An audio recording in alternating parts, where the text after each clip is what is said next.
Welcome to Indian Creek Bow Hunting Journal. 2014-2015 season is just around the corner. In preparation to that, we're doing a few reviews.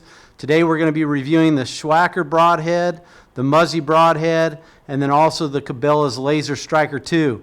Now this is going to be a real live deer test. I'm going to show you a couple of examples at least with each one of these broadheads and then give you my opinion and rating on those, so stay tuned.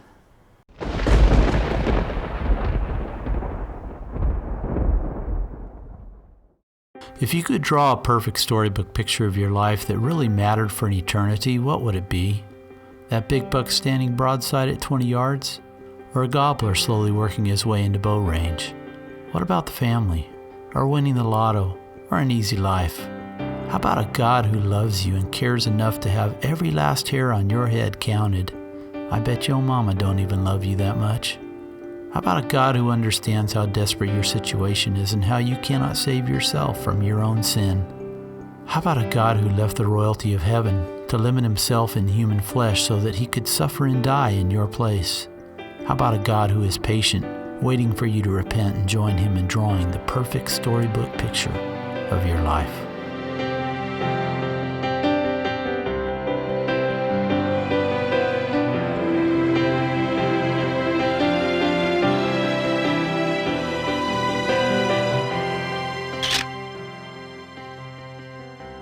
On today's episode, we're going to review 3 different broadheads, so this is going to take a little bit of time, but I'm going to try to get through this as fast as possible. Now, with all 3 of these broadheads, you really can't go wrong with either one, but there are drawbacks in different categories for each one. So we're going to go through these in detail, just giving you a couple of examples in each. We're not going to be shooting metal drums. I'm not going to be shooting dead deer, but these are live deer in real hunting situations. So first of all, as I get started, let me just say that no matter what broadhead you use, shot placement is critical. I don't know what kind of hunter you are, but I've had a few bad shots in my life. So, there's no broadhead's going to help you with a bad shot. So shot placement is critical. So let's get to these examples, and then I'll give you my RadNek rating, because that's what you're going to get here. Not a professional, just giving you my RadNek advice.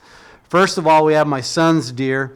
This was a double lung shot, and this deer ran about 60 yards with a good blood trail and died pretty quick.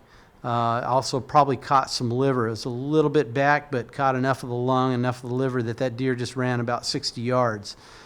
He didn't let me film the hunt, so I don't have any film of that, but we do have pictures of it. The second example is one of my daughter. This is a deer that my daughter shot in the 2010 season. This is her first deer with a bow. This was actually a heart shot. This deer probably ran about 80 yards or so before it expired, and so the Muzzy did its job. Had also a decent blood trail with that one.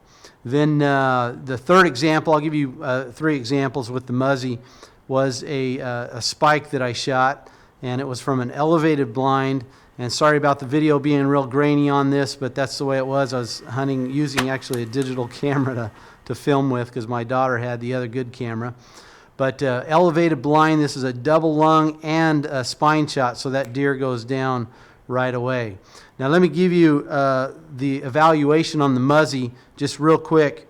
I'm going to give you 5 different categories. First of all, price, then reliability, durability, and whether they fly like a field point, and then my overall evaluation on this. First of all, price on the Muzzy. Price on the Muzzy is, you can't really beat that price, or it's very hard to beat that price. I know I could get 6 3-blade Muzzies at 100 grains for about $35 for 6 of them. So that's actually a great price. So on a 5-star scale, like Cabela's, I'll just do it that way. On a 5-star scale, I would give the price on the Muzzies a 5-star. Reliability, these things are very reliable. It's a fixed blade broadhead, so you're not going to have any problems with that thing opening up. It's already going to be open when it leaves your bow. Third is durability. This thing is very, very durable. It gets another 5-star here rating. If you're practicing at long distances and you miss targets, you can reuse a lot of those broadheads that you miss targets with because it's very, very durable head on that thing. Number 4, flies like a field point. This is where it gets a number 1. This is it does not, I guarantee you, this Muzzy, at least in my bow, the 2 bows I've shot Muzzies out of, they do not fly like a field point. In fact, using field points as opposed to Muzzies, I get my groupings about 6 to 7 inches high and to the left when I shoot Muzzies. So that gets a 1. My overall evaluation, I would give the Muzzy a 4. I give it a 4 because I want my broadheads to fly like a field point. In fact, that's why I moved away from Muzzies. You can't go wrong with them. I go back to them. But my issue was I got tired of spending so much money on targets because I like to shoot the same setting on my bow and not have to keep adjusting my sights all year long when I can or when I have the time to do that. So that's my evaluation on that one. Second up is the Swhacker. So I went to the Swhacker to try to find a broadhead that would do really well hunting, but fly like a field point, so I could practice with my field points and go right out with my broadheads and hunt right away without having to adjust anything on my bow. So with the Swhacker, I'll give you 2 examples of deer that I've shot.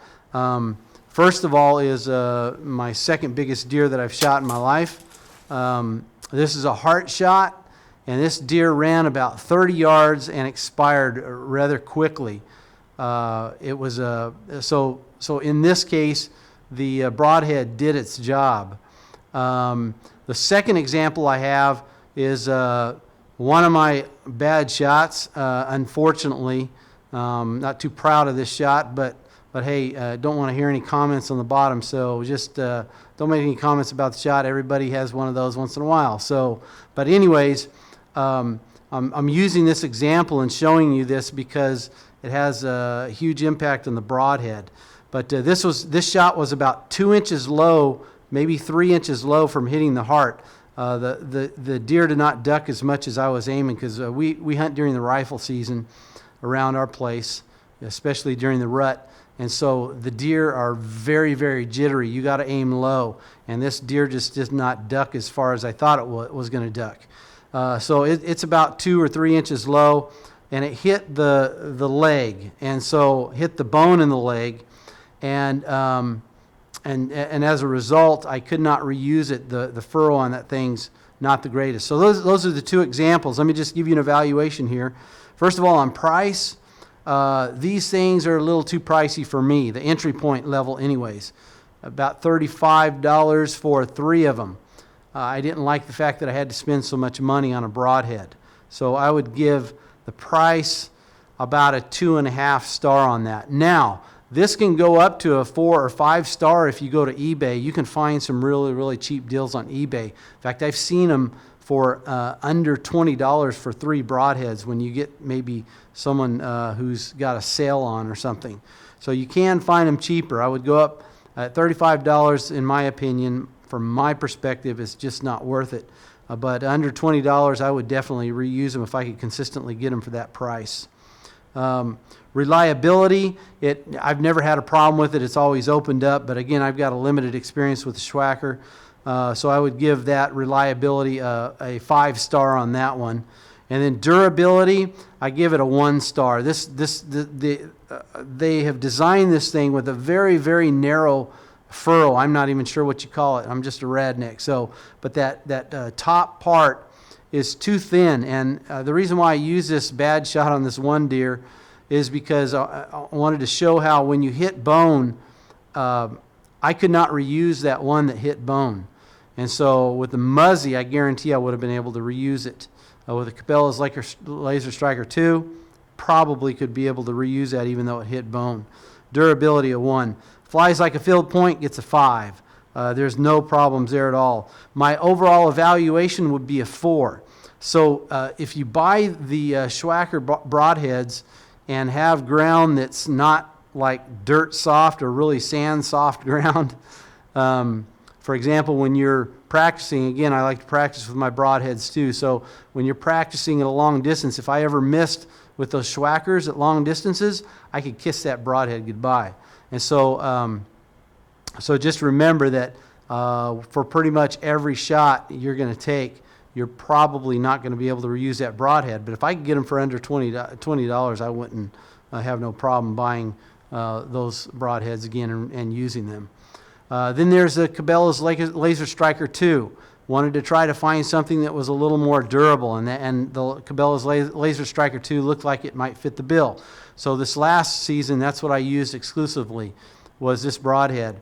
I've got a couple of examples for you. One deer was a deer I shot, a double lung on a doe, and this doe ran about 80 yards and then expired.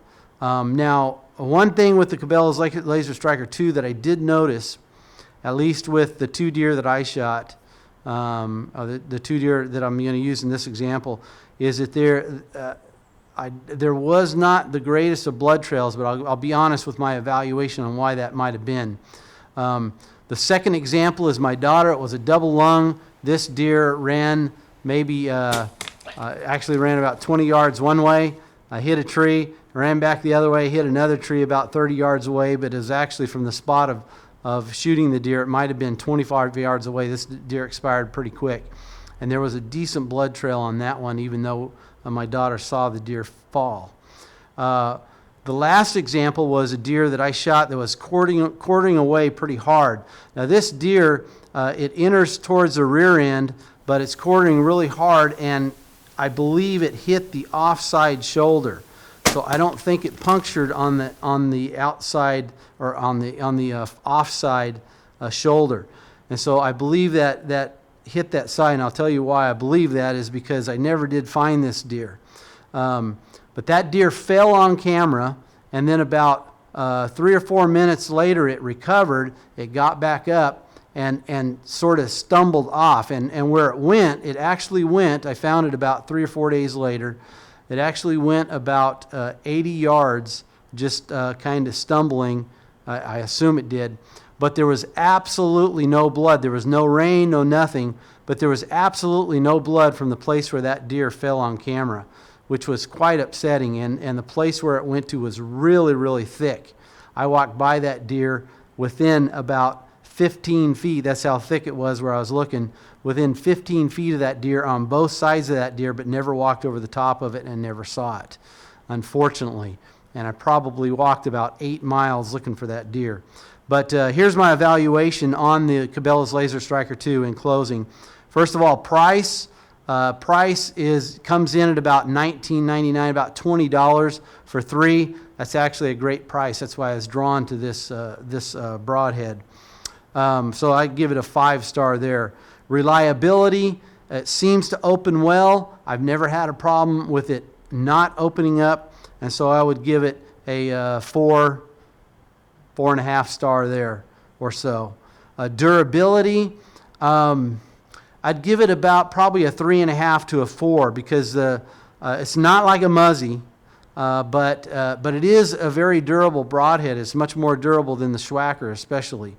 Because again, I like to practice at long distances, and when I use those broadheads practicing at long distances, if I miss a target, those do get destroyed more often than the Muzzy did, but not as much as a Swhacker.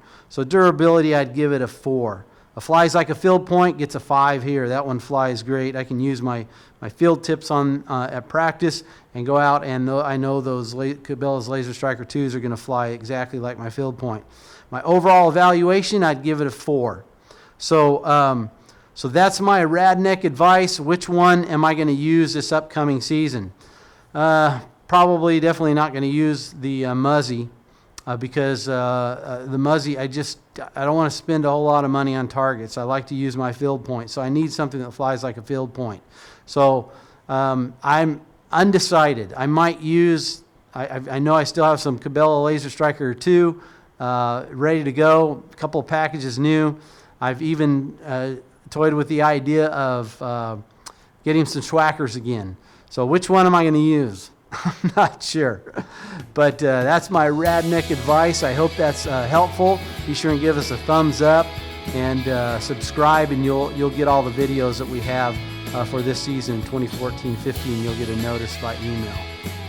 Blessings to you, and thank you for watching.